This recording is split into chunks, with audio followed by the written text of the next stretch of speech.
परंतु मग अशा परिस्थितीमध्ये या ठिकाणी येऊ शकलो नाही, परंतु तुम्ही सर्वांनी आपला वेळ काढला होता आणि तो दिवस तशाच प्रकारे निघून गेला. म्हणून मग आजचा हा दिवस सोयीचा आम्हाला माहित नव्हता. आज बकरी ईद आहे, आमच्या काय लक्षामध्ये नव्हतं, परंतु प्रभूने आम्हा सर्वांना सुट्टी पण दिली आणि आम्हाला पण आजच्या या दिवशी कोणत्याच प्रकारचं त्या ठिकाणी काही सेवा नसल्यामुळं आजचा हा दिवस आम्ही विशेष करून प्रार्थनापूर्वक आम्ही त्याचं प्लॅनिंग केलं. आमच्या विषयाला आम्ही पुढे घेऊन जाऊया. दुपारचं सत्रापर्यंत होईल तितका प्रयत्न करूया आमचा विषय संपवण्याचा. बघूया कसं अभ्यास करता येईल. ठीक आहे. आमचा जो विषय आहे तो आहे अभ्यास कसं करणं. सोपा विषय. तुमच्या हातामध्ये जे पुस्तक आहे बायबलचं अध्ययन कसं करणं, तो एक विषय आहे. इंग्लिशमध्ये त्याला नाव देण्यात आलेलं आहे डिस्कवरिंग द बायबल स्टडी. पवित्र शास्त्र बायबलचा अभ्यास किंवा कशा प्रकारे शोध करावा. आणि म्हणून हा महत्वाचा विषय असल्यामुळं आम्ही सर्वजण लक्ष देऊया. अनेक जण जर आले असते तर त्याचा खूप फायदा वैयक्तिक आणि त्यांच्या आत्मिक जीवनासाठी, वैयक्तिक अभ्यासासाठी खूप लाभदायक झाला असता. तरी असो, मला वाटतं रेकॉर्डिंग सुरू आहे, तुम्ही त्यांना ते रेकॉर्डिंग पण दिलं तर त्याचा अभ्यास करू शकता. मागच्या वेळेस आम्ही पहिले 3 धड्यांमधून 2 सविस्तर पाहिले. मागच्या वेळेस आम्ही 2 जो शास्त्र भाग आहे किंवा जो विषय आहे तो सविस्तर त्याचा अभ्यास केला होता. परंतु जो तिसरा भाग आहे तो तुमच्या वैयक्तिक याच्यावरती ठेवण्यात आला होता. जो तिसरा अध्याय तुमच्या नोटबुक मध्ये आहे, शास्त्र अभ्यासामध्ये आहे, तो तिसरा आहे की कशा प्रकारे पवित्र शास्त्र बायबल एक कथा म्हणून आहे. कथा हा शब्द थोडा मला वेगळा वाटतो. 1 स्टोरी बुक है ना. पवित्र शास्त्र बायबल एक विषय आहे त्याचा. खरा स्टोरी म्हणण्यात जर गेलं तर हा एक संपूर्ण विषय आहे. मग तुम्ही आदाम घ्या, नोहा घ्या, तुम्ही मोशे घ्या, यहोशवा घ्या, तुम्ही इस्रायलाचं मंदिर घ्या किंवा निवास मंडप घ्या किंवा तदनंतर असणार गुलामगिरी असू द्या, दानियेलाचं पुस्तक असू द्या, या संपूर्ण पुस्तकांमधून एक कॉमन विषय त्या ठिकाणी दिलेला आहे. हा तिसरा जो शास्त्र अभ्यास किंवा जो शास्त्राचा वर्ग अध्याय आहे त्यामधून मी तुम्हाला मागच्या वेळेस फक्त एक सराव त्याचा देऊन काही समरी देऊन पुढे निघालो होतो. आणि म्हणून ह्या संपूर्ण पवित्र शास्त्राचा एक विषय आहे आणि तो विषय आहे की मनुष्य हा पापामध्ये फसलेला आहे, अडकलेला आहे, देवापासून दूर गेलेला आहे आणि त्याला वाचवण्यासाठी परमेश्वराची अद्भुत आणि महान योजना आहे तारण. आणि कशा प्रकारे प्रभू येशू ख्रिस्त अद्भुत प्रकारे ह्या सर्व व्यक्तींच्या जीवनातून रेखाटलेला आम्हाला पाहायला मिळतं.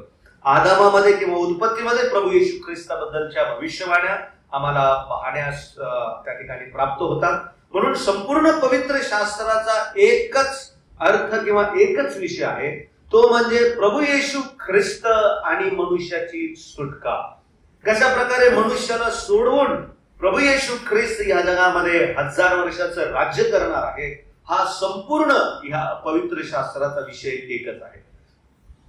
हा मी का शिकवत आहे, हे ह्यासाठी बोलत आहे कारण आता जो अभ्यास आम्ही करणार आहोत त्या अभ्यासाला करता वेळेस ज्या ज्या पवित्र वचनांमधून आम्ही जो भाग घेतो, वेगवेगळे पॅसेजेस घेतो, संदर्भ घेतो, त्यामध्ये अनेक वेळेस आम्ही आमचा जो विषय असतो तो मोशे, पौल किंवा अनेक वेळेस तो वैयक्तिक त्या व्यक्तीवर जास्त केंद्रित होतो आणि देवाचा जी महान मोठी योजना किंवा जो ख्रिस्त आहे तो आमच्या पासून कुठेतरी हरवला जातो त्या पॅसेज मधून, त्या भागामधून. म्हणून जो तिसरा अध्याय तुमच्या नोटबुक मध्ये दिलेला आहे हे समजणं गरजेचं आहे की प्रभूचा किंवा पवित्र शास्त्राचा मुख्य विषय हा प्रभू येशू ख्रिस्त आहे. हा तिसरा अध्याय आम्ही विशेष करून त्याचं अध्ययन केलं होतं. आज 4था जो अध्याय आहे तो आम्ही पाहणार आहोत. धडा 4 पवित्र शास्त्राच्या लिखाणाचं अध्ययन है ना. How to study the passage. जर त्याचा योग्य जर तुम्ही अर्थ पाहिला तर किंवा ज्या प्रकारे एक भाग लिहिण्यात आलेला आहे एक स्टोरी, एक घटना पवित्र शास्त्रामध्ये लिहिण्यात आलेली आहे, त्याचा अभ्यास कसा करायचा. ठीक आहे. आता नेहमी हा जो विषय आम्ही बघणार आहोत की एक बायबल नरेटिव्ह किंवा बायबलचा एखादी घटना आहे ना, जी बायबलमध्ये लिहिलेली आहे, त्याचा अभ्यास कसा करायचा. आता बायबलमध्ये वेगवेगळे गट आहेत किंवा आम्ही म्हणू शकतो वेगवेगळे भाग आहेत. पवित्र शास्त्र बायबल ऐतिहासिक पुस्तकामध्ये गणलं जातं, त्याच्यामध्ये काव्य पण आहेत, पोयम्स ज्याला आम्ही म्हणतो, आहे की नाही. मग पॅसेजचा अभ्यास वेगळा आहे, संदर्भांचा किंवा लिखाणांचा अभ्यास वेगळा आहे. त्याच्यामध्ये एक वेगळी मेथड यूज केलेली आहे, वेगळी पद्धत यूज केलेली आहे. पवित्र शास्त्र बायबलमध्ये कथा आहेत. कथा आहेत का? कथा कोणत्या कोणत्या कथा आहेत? सॉरी, कथा नाही, काव्य. कथा तर झालं, काव्य आहेत का? काव्याचे पुस्तक हा काव्य आहेत. स्तोत्र संहिता, नीतिसूत्रे, सॉंग ऑफ सॉलोमन, गीतरत्न है ना. आणि ह्याच्या व्यतिरिक्त पण उत्पत्तीमध्ये असू द्या, निर्गमामध्ये असू द्या किंवा इतर अशा पुस्तकांमध्ये आम्हाला छोटे छोटे गीत पाहायला मिळतात, आहे की नाही. मरियमने गायलेलं जे गीत आहे, हन्नेचं जे गीत आहे, जे काल आम्ही त्याच्याविषयी अभ्यास करत होतो, या सर्वांचं काव्य आम्हाला पवित्र शास्त्रामध्ये पाहायला मिळतं. का बरं बायबलमध्ये आम्हाला जास्तीत जास्त काव्याच्या स्वरूपामध्ये पवित्र शास्त्र त्याचा अभ्यास करताना का बरं आमच्या समोर ठेवण्यात आलेला आहे? Y poems? Y poems? का बरं काव्य?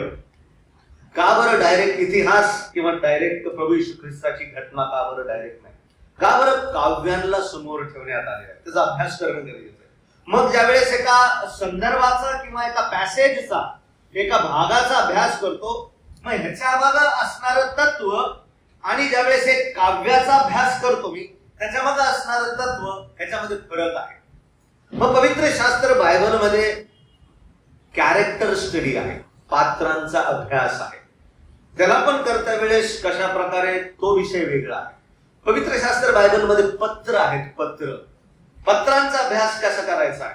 पवित्र शास्त्र बायबलमध्ये टाइप्स आहेत. टाइप्स माहिती तुम्हाला? टाइप्स, छाया. प्रभू येशू ख्रिस्ताला जुन्या करारामधून कशा प्रकारे शोधून काढायचं, कसा अभ्यास करायचा. अनेक वेळेस आम्ही जुन्या करारामध्ये विशेष करून प्रभू येशू ख्रिस्ताला हाताळताना आमच्याकडून काही चुका होतात. काही पात्रांचा आम्ही अशा प्रकारे उपयोग करतो की ज्या पात्रांची छाया प्रभू येशू ख्रिस्ताच्या चरित्रासोबत जुळत नाही, आणि आम्ही मग त्याचा वापर करून ट्विस्ट अँड टर्न करून त्याला ख्रिस्त दाखवण्याचा प्रयत्न करतो. कदाचित तो जो पात्र असेल बायबलमध्ये देवाने नकारात्मक दृष्टिकोनाने दाखवलेलं असेल, तो नकारात्मक भाग असेल, ते चरित्र नकारात्मक असेल, निगेटिव्ह असेल, परंतु आम्ही त्याला प्रभू येशू ख्रिस्तासोबत त्याच्या जीवनाला काय करायला लागलो? जोडायला लागलो, है ना. म्हणून अशा काही गोष्टी आहेत, त्या आम्हाला काळजी घेणं आवश्यक आहे. या सगळ्या बाबींना आम्ही शिकणार. ठीक आहे. एक छोटीशी तुम्हाला रूपरेषा दिली. चला, आजचा अभ्यास असा आहे की कसा भागाचा अभ्यास करायचा. एक पॅसेज जो आहे त्याचा अभ्यास कसा करायचा, त्याला नरेटिव्ह म्हटलेला आहे, किंवा एका लिखाणाचा, एका पॅसेजचा अभ्यास कसा करायचा आहे. सुरू करणे अगोदर एक छोटस बॅकग्राऊंड. ठीक आहे. जे तुमच्या नोटबुक मध्ये पण आहे, हे थोडस लवकर आम्ही बघण्याचा प्रयत्न करूया. याच्यावरती जास्त भर मागच्या काही विषयांमध्ये आम्ही दिलेला आहे. वैयक्तिक बायबल अभ्यासाचे काय असतात? फायदे असतात. There are benefits of personal Bible study. वैयक्तिक बायबल अध्ययनाचे फायदे आहेत. सकाळी नाश्ता करत असताना प्रशांत सोबत चांगला वेळ गेला. मग प्रशांतला मी एक प्रश्न विचारला, प्रशांत, आजच्या पिढीच्या समोर काय आव्हान आहे? What are the challenges? खूप वेळेस बोलताना आम्हाला एक गोष्ट समजली की बायबल अभ्यासासाठी वेळ कसा भेटतो? खूप कमी भेटतो, किंवा नाही पण म्हटलं तर चालेल असा तो म्हटला. असे भरपूर आव्हान त्याच्यासमोर आम्ही डिस्कस करत होतो की आजच्या पिढीच्या समोर हे सगळ्यात मोठं चॅलेंज आहे. कोणतं चॅलेंज आहे? की आम्हाला देवाच्या वचनाला वेळ काढणं आवश्यक आहे. तुम्ही सगळे व्यस्त आहात, इंजिनियर्स आहात, आयटी सेक्टर्स मध्ये आहात. आणि तुम्हाला एक गोष्ट सांगतो, कोण कोण आहे आयटी सेक्टर मध्ये? आयटी किंवा कम्प्युटर्स अनालिसिस मध्ये कोण कोण आहे? कोणीच नाही तुमच्यामधून? हात वरती करा. तुम्ही मेजॉरिटी त्या सेक्टर मध्ये आहात, कम्प्युटर्स मध्ये आहात, तुमचा प्रॉब्लेम सांगतो काय. ज्यावेळेस तुम्ही कम्प्युटरच्या समोर बसताना फॉर लॉंगर टाइम जास्त वेळ तुम्ही लॅपटॉप आणि त्याच्यावर बसताना तुमची जी ब्रेन टेक्नॉलॉजी आहे ना ती हळूहळू AI व्हायला लागते. काय व्हायला लागते? AI म्हणजे आर्टिफिशियल इंटेलिजन्स. कसं मी सांगतो, आणि हे खूप धोक्याचं आहे की नाही. कसं आहे, ज्यावेळेस तुम्ही तुमच्या समोर लॅपटॉपला कंटिन्युअस ठेवून काम करता 8 ते 9 तास, त्याच्यानंतर ज्यावेळेस तुम्ही बायबलचा अभ्यास करता तर तुम्हाला समोर काय ठेवशी वाटेल? लॅपटॉप ठेवशी वाटेल. मी खरं सांगतो तुम्हाला, ही सायकोलॉजी होती. ठीक आहे, जोपर्यंत लॅपटॉप येणार नाही तुम्हाला अभ्यास करता येणार नाही, किंवा जोपर्यंत मोबाईल हातामध्ये नसणार तोपर्यंत अभ्यास करता येणार नाही. हा निगेटिव्ह इम्पॅक्ट तुमचा जॉबचा बायबल स्टडी अध्ययनावर होऊ शकतो. ठीक आहे, म्हणून एक विनंती आहे विशेष करून ह्या पिढीसाठी, ज्या ज्या वेळेस तुम्ही अभ्यासाला बसाल, close your PC, close your mobiles and open your Bibles. बस बंद करा. डिपेंड रहा पवित्र आत्म्यावर. Lord speak to you. Let not this mobile not this laptop है ना, ह्याचा प्रभू ह्याच्यावर मी आता अवलंबून नाही राहणार. प्रभू 6 दिवस ह्याच्यावर अवलंबून राहिलो, आता कशावर अवलंबून राहायचं? साधं तुम्हाला एक सत्य पण भेटलं ना, साधं संडे स्कूलच्या लेकरांसारखं साधं पण भेटलं ना, ते दुसऱ्याच्या जीवनावर काय करल? परिणाम करल. ते तुमच्या जीवनावर काय करल? ते परिणाम करल. म्हणून होईल तर सॅटर्डे आणि संडेला close your laptops, close your mobiles है ना, and try to open the scriptures. पवित्र शास्त्र पढा. Get the treasures from that. You will love it. तुम्हाला इतकं आवडेल ते की काय आनंद आहे त्याच्यामध्ये. ठीक आहे, तर हा एक नेगेटिव्हिटी सकाळी चर्चा करत प्रशांत बसलेला असताना चॅलेंजेस आजच्या पिढीच्या समोर आहे. ठीक आहे, लवकर पाहूया वैयक्तिक बायबल अध्ययनाचे फायदे काय. पहिली गोष्ट, आता हे सगळे जे मी तुम्हाला संदर्भ देत आहे ते सगळं पाहण्याची गरज नाही, कारण मी तुमच्यासाठी तिथं दिलेलं आहे. तरी पण तुम्हाला जर संशय वाटला तर तुम्ही वाचू शकता. दुसरे तिमोथेचं पत्र त्याचा 3रा अध्याय आणि 15 आणि 17 वचनामध्ये कोणता फायदा आहे? आपल्याला धार्मिकतेचे जीवन जगण्यास काय करते? प्रशिक्षण देते. देवाचं वचन ट्रेन्स अस है ना, इक्विप्स अस. कशा प्रकारे प्रशिक्षित करीते? कशामध्ये प्रशिक्षित करते?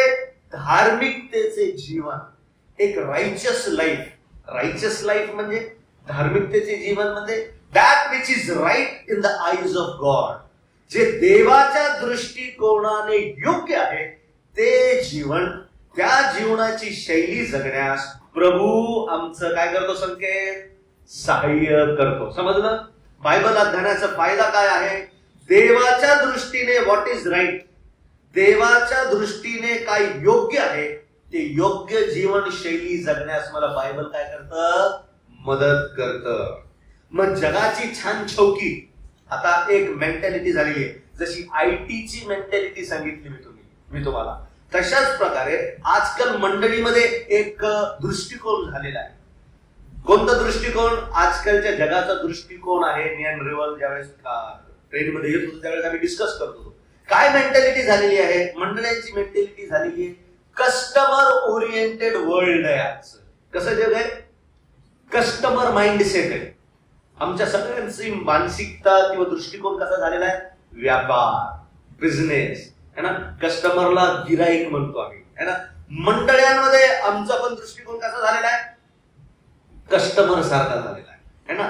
कसं कस्टमर काय करतो? जातो, देतो आणि घेतो, जातो, देतो आणि घेतो. फायद्याचं तिकडं पाहतो, काय फायदा भेटेल है ना. पण त्याकरिता देण्याकरिता कमिटमेंट नाही, समर्पण नाही. म्हणून कमॉडिटी, वस्तू, व्यवहार, बिझनेस असा माइंडसेट आजकालच्या मंडळांचा झालेला मला पाहायला मिळतो. काय करतं वैयक्तिक बायबल अध्ययनाचा फायदा काय? देवाच्या दृष्टीने धार्मिकतेचे जीवन जगण्यास मला प्रशिक्षित करीते. दुसरं, योहानाचा 14वा अध्याय आणि त्याचे 21वे वचन काय सांगते? आपल्याला देवाच्या इच्छेचे पालन करण्यास शिकविते. त्या ठिकाणी प्रभू येशू ख्रिस्त म्हणाला है ना, जो माझ्या आज्ञेचं पालन करतो तो कसा आहे? जो देवाच्या आज्ञेचं पालन करतो तो काय करतो है ना, तो कशा प्रकारे देवाची इच्छा पूर्ण करत असतो. मग दुसरा फायदा काय, आपल्याला देवाच्या इच्छेचे पालन करण्यास शिकविते. नॉट माय विल, तेच प्रभूने शिकवलं है ना. माझी इच्छा नव्हे तर कोणाची इच्छा, देवाची इच्छा. ठीक आहे.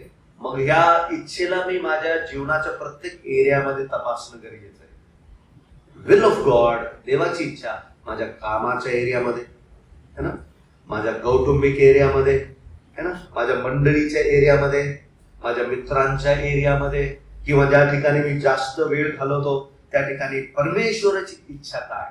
वाय, का प्रभू तू मला आज इथं उभं केलं, का प्रभू तू प्रशांतच्या घरी आमची व्यवस्था केली, का प्रभू आजचं संध्याकाळचं जीवन ह्या कुटुंबामध्ये दिलं. देवाची काय इच्छा आहे. देव आमच्या जीवनामध्ये कोणतीही गोष्ट अशीच आणत नाही. एव्हरीथिंग इज प्लॅन्ड है ना. देवाचं वचन आम्हाला ते करण्यास शिकवलं. तिसरी गोष्ट, मत्तई सुवर्तमान 4 अध्याय 1 ते 11 वचनामध्ये आम्ही प्रभू येशू ख्रिस्ताबद्दल पाहतो. काय पाहतो, आपणास पाप व सैतानावर विजय मिळवण्यास कुठं नेते, पुढे नेते. बघा बायबल स्टडीचा फायदा समजत आहे, समजत आहे किरण. पहिला फायदा काय, राईचस म्हणजे देवाच्या दृष्टीने राईट है ना, तसं जीवनशैली अडॉप्ट करण्यास, तसं जीवनशैली असण्यास प्रभू साहेब. दुसरं काय फायदा करते, देवाच्या भरपूर इच्छा आहे. Many more wills are around us. भरपूर इच्छा आहे की नाही. तिसरी गोष्ट, आपणास पाप आणि सैतान ह्यावर विजय मिळवण्यास काय करते, मदत करते. देवाचं, म्हणून तर स्तोत्र करता म्हणतो, देवा मी तुझ्या विरुद्ध पाप करू नये म्हणून मी आपल्या अंतःकरणात तुझे वचन जपून ठेवलेले आहे. मी एक प्रश्न तुम्हाला विचारला, का बरं जास्त काव्य, वाय पोयम्स. पोयम्स का काय करतं, पोयम्स माहिती का बरं ख्रिस्त जास्त पोयम्स मध्ये दिलेला आहे. कारण पोयम्स लक्षात राहतात. पोयम म्हणण्यापेक्षा जे गीत आहेत ते काय राहतात, ते लक्षात राहतात. म्हणून सगळ्यात जास्त ख्रिस्त कुठं दिलेला आहे, गीतांमध्ये दिलेला आहे, स्तोत्रांमध्ये दिलेला आहे. ज्यांनी गीत गायलेले त्याच्यामध्ये ख्रिस्ताचं भविष्यवाणी किती सुंदर दिलेले, जेणेकरून आम्ही ते काय होऊ नये, विसरू नये. म्हणून ख्रिस्त जास्तीत जास्त करून आम्हाला कुठं पाहायला मिळतो, काव्या स्वरूपामध्ये पाहायला मिळतो. जेणेकरून आम्ही त्याच काय करावं, लक्षात ठेवावं, ते स्मरणामध्ये ठेवावं. चौथी गोष्ट, पापापासून आपणास कसे करते, शुद्ध करीते. देवाचे वचन मला पापापासून शुद्ध करीते. एफिसकरास पत्राच्या 5व्या अध्यायात 26 वचनामध्ये तिथे आम्हाला सुंदर तुलना मंडळीची आणि ख्रिस्ताची पाहायला मिळते.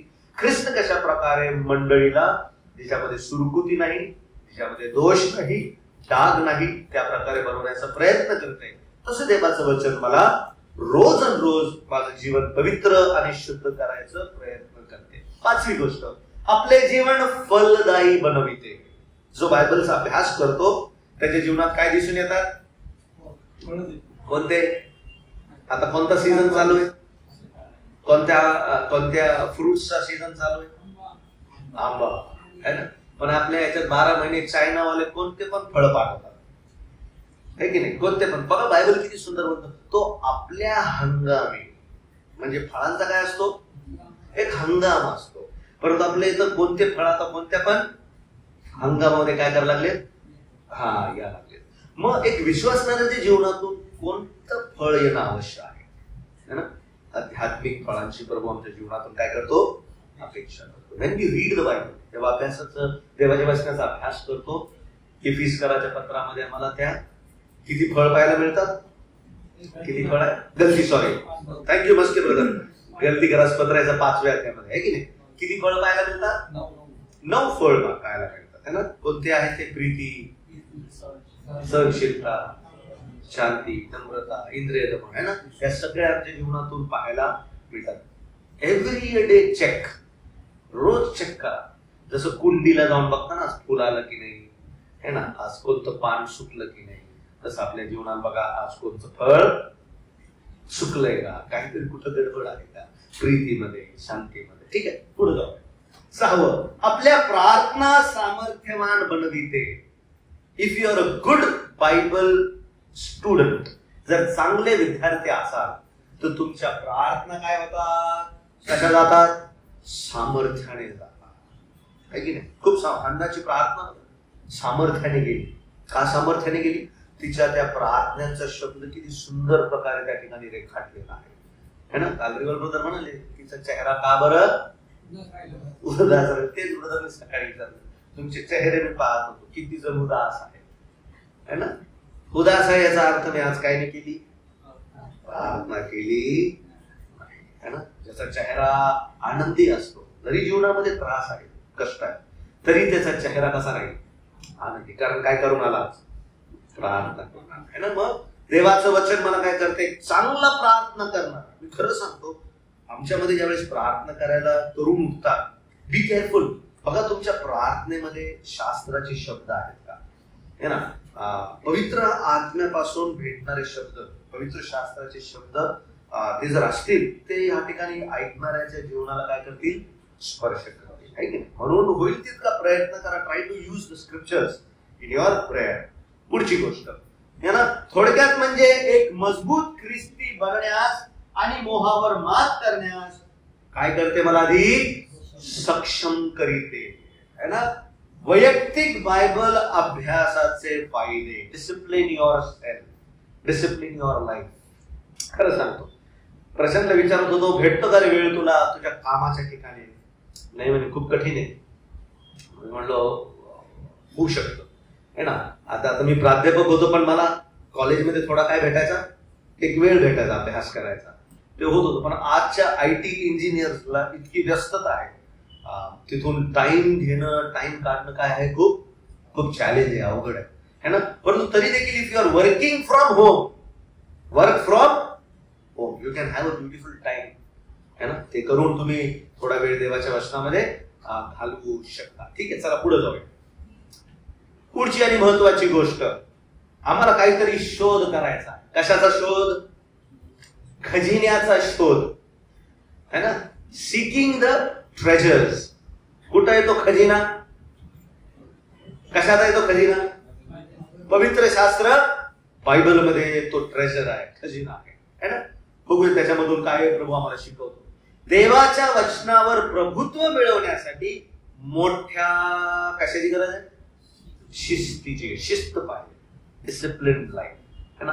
जर शिस्त असेल तर देवाच्या वचनावर मला योग्य प्रकारे, मोठ्या प्रकारे मला काय भेटल, एक चांगल्या प्रकारे मी देवाचं वचन सांगणारा आणि त्या प्रकारे जगणारा असू शकतो. दुसरी गोष्ट, अभ्यासामध्ये प्रभुत्व मिळवण्यासाठी मला कशाची गरज आहे? मला वेळ, मला ऊर्जा आणि वेगवेगळे रिसोर्सेस, जे संसाधने आहेत, है ना, त्याची गरज आहे. त्याची मला काय आहे? आवश्यकता आहे. मला वेळ काढणं आवश्यक आहे. मला माझी ऊर्जा जी आहे, आता ज्यावेळेस मी कामावरून येतो पूर्ण थकलेला असतो आणि अशा वेळेस मी देवाच्या बायबलचं घेऊन बसलो तर मला झोप येईल. तर मला माझ्या जीवनातली कोणती बेस्ट तो टाइम आहे जिथं माझी ऊर्जा कशी असते, मजबूत असते, है ना? त्यावेळेस मला तो वेळ देणं आवश्यक आहे. वेगवेगळे जे संसाधने आहेत, रिसोर्सेस आहेत, त्याचा पण काय करा, उपयोग करा, है ना? बायबलचा अभ्यास करण्याकरिता तुम्ही कॉन्कर्डन्स घेऊ शकता, कॉमेंट्री घेऊ शकता, वेगवेगळ्या गोष्टींचा उपयोग करू शकता. अशा प्रकारे हा खजिना शोधण्यासाठी, बायबलचे ज्ञान मिळवण्यासाठी तुम्हाला तुमच्या आयुष्यातील कमी प्राधान्य असलेले ध्येय काय करायला लागतील? Purpose driven life. ध्येय कसे ध्येय? ज्याला जास्त काय नाही दिलेलं आहे, मग त्याला काय करायचं? त्याला बाजूला ठेवा. अनेक वेळेस सैतान काय करतो, अशा छोट्या छोट्या ध्येयांना आमच्या पुढे आणतो आणि तो बायबल अध्ययनाचा वेळ काय करून टाकतो? गायब करून टाकतो. त्याच्यामधली शॉपिंग एक सगळ्यात भयानक आहे. शॉपिंग मध्ये किती वेळ जातो आम्हाला समजत. अगोदरचे लोकांना ड्रेस घ्यायचा तर फक्त ड्रेसच्या दुकानात जायचे आणि घेऊन यायचे. आता ड्रेसच्या दुकानात घेतल्यावर तिथं मग भरपूर मॉलच आहे मोठा, है ना? म्हणजे विचार करा, आमचे एक वस्तू घेण्यासाठी आम्ही किती पर्याय शोधलेले आहेत. आणि म्हणून अशा गोष्टी आपल्याकडे लक्ष द्यायचे. म्हणजे चाललोय एक शर्ट घ्या, परंतु ज्यावेळेस मॉलमध्ये गेलो मला काय भेटतील? मग मला घड्याळ दिसल, मग तेल दिसल, साखर दिसल, आहे की नाही, मग फळ दिसतील, आणि हळूहळू हळू आमचा वेळ कसा जाईल समजत नाही, है ना. म्हणून ह्या गोष्टी समजणे आवश्यक आहे. जे ध्येय बनवलेले आहेत माझ्या जीवनाचे, कमी ध्येय जे आहेत त्याला काय करा, कीप साईड, आहे ना, बाजूला ठेवा, आणि देवाच्या वचनाला समोर ठेवा, आहे ना. फाईन, किती सुंदर हा मुलगा आहे ना, बसलेला आहे त्या ठिकाणी. वैयक्तिक एकता, डिसिप्लिन जीवनाला काय करत आहे, वळण लावत आहे, ठीक आहे. म्हणून बायबल आम्हाला अनेक वेळेस शिकवतो, तरुणपण लहानपणापासून, आहे ना, त्याला काय कर, देवाच्या वचनाचं प्रशिक्षण दे, म्हणजे वृद्धापकाळीही त्यापासून तो काय होणार नाही, प्रवृत्त करणार नाही. लेकराच्या सुस्थितीस असं सांगितलेलं आहे ना. आपल्या मुलाच्या लेकराच्या सुस्थितीस त्याला अनुरूप असे काय दे, शिक्षण दे, म्हणजे वृद्धापकाळीही तो त्याच्यापासून काय होणार नाही, प्रवृत्त. He will not train up a child in the way he should go, म्हणजे ज्यावेळेस तो म्हातारा होईल तर त्यामधून काय होणार नाही, वळणार नाही. एक विद्यार्थी म्हणून परिश्रमपूर्वक अभ्यास करण्यासाठी स्वतःला काय लावताल का? तरुणांना विशेष करून विचारत आहे. विल यू डिसिप्लिन करताल? हा बी नाही म्हणणार नाही, करणं गरजेचं आहे. त्यासाठी काही गोष्टी तुम्हाला त्याग करायला लागतात. काही जण रोज सकाळी 5 वाजता उठतात, 4 वाजता उठतात. मी छत्तीसगडमध्ये ज्यावेळेस गेलो होतो त्यावेळेस त्या ठिकाणी पाहिले काय तरुण असे आहे, 5-5:30 वाजता उठून प्रार्थना करतात आणि देवाच्या वचनाचं काय करतात, मनन करतात. कारण दिवसभर काय आहे, काम आहे, काम करणं पण गरजेचं आहे. परंतु सकाळचा असलेला टाइम किंवा जो वेळ मला भेटला त्याच्यात त्यांनी स्वतःला डिसिप्लिन केलेला आहे, ठीक आहे. म्हणून याची गरज आहे. चला, हा झाला एक छोटासा बॅकग्राऊंड. तुम्हाला आता अभ्यास कसा करायचा ते दाखवतो, ठीक आहे. पण अभ्यास कसा करण्याच्या अगोदर ही शिस्त लागणं गरजेचे, डिसिप्लिन करणं गरजेचे. अनेक वेळेस काय गडबड होती, मला अभ्यास कसा करायचा हे माहित नसल्यामुळं, लक्ष द्या, अभ्यास कसा करायचा हे माहित नसल्यामुळं मी अभ्यास करत नाही. ही एक अडचण होऊ शकते, समजू शकते. मला माहितच नाही कसा बायबलचा अभ्यास करायचा, समजतच नाही काय वाचल्यावर. पण आता जर तुम्ही त्याचा अभ्यास केला तर त्याच्यानंतर तुमच्याकडे काय नसणार नाही, सबब राहणार नाही. No excuse will be there, ठीक आहे. चला